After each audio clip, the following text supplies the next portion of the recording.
जादुई झील का खजाना।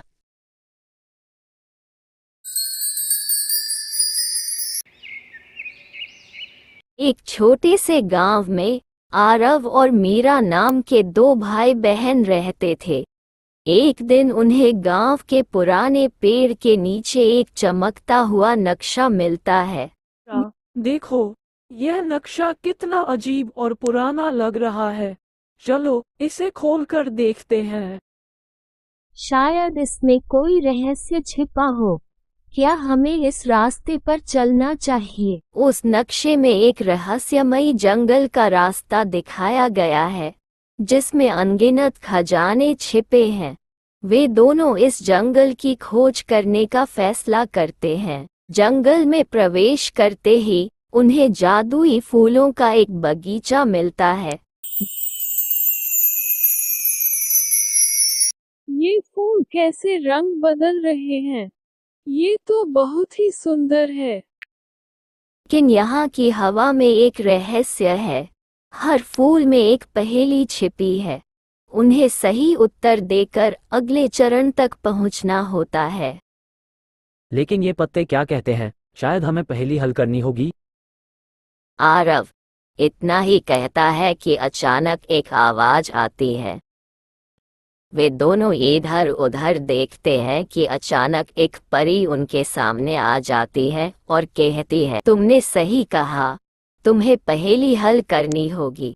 बताओ बच्चों को सच या झूठ में से क्या बोलना चाहिए? बच्चों को सच बोलना चाहिए। सही जवाब, तुम आगे बढ़ सकते हो। इतना कह के परी चली जाती है और वे दोनों आगे बढ़ते हैं।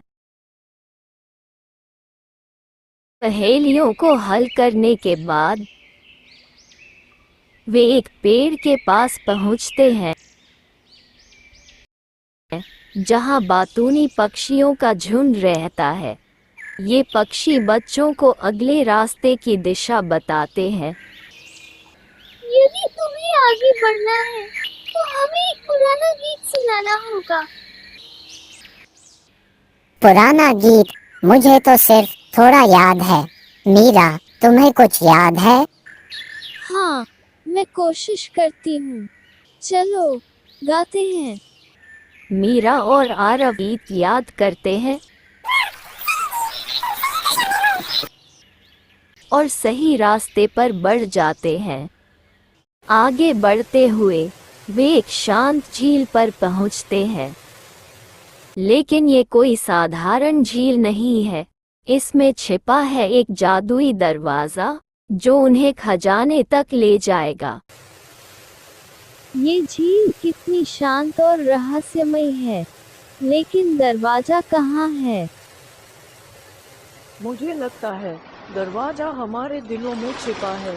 हमें अपनी सच्ची इच्छाओं को पहचानना होगा। आरव इतना ही कहता है, परी उनके सामने आ जाती है और कहती है, तुमने सही कहा।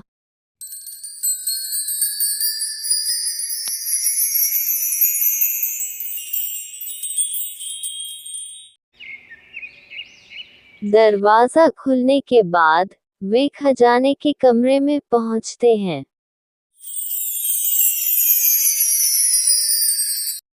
यहाँ तो कोई सोना या चांदी नहीं है, सिर्फ ये चमकते शब्द। लेकिन ये शब्द कितने सुंदर और जादुई हैं। शायद यही असली खजाना है। तुमने सही पहचाना। असली खजाना साहस, दोस्ती और मेहनत है। यही तुम्हारा पुरस्कार है। लेकिन यहाँ उन्हें समझ आता है कि असली खजाना सोने चांदी का नहीं, बल्कि दोस्ती, साहस और परिश्रम है। वे जंगल के देवता से मिलते हैं, जो उन्हें इन गुणों के लिए पुरस्कृत करता है। खजाना मिलने के बाद आरव, मीरा और पी घर लौटते हैं। गांव में वापस आकर वे अपने अनुभव को सभी के साथ साझा करते हैं। तुम्हारी यह यात्रा अद्भुत थी। अब हमें भी अपने दिल की सच्ची इच्छाओं को पहचानना होगा। हाँ, हमने सीखा कि असली खजाना बाहरी नहीं, बल्कि हमारे भीतर है। और अब ये कहानी हमेशा के लिए हमारी यादों में बसी रहेगी। ऐसी और भी मजेदार कहानियाँ देखने के लिए चैनल को सब्सक्राइब करें।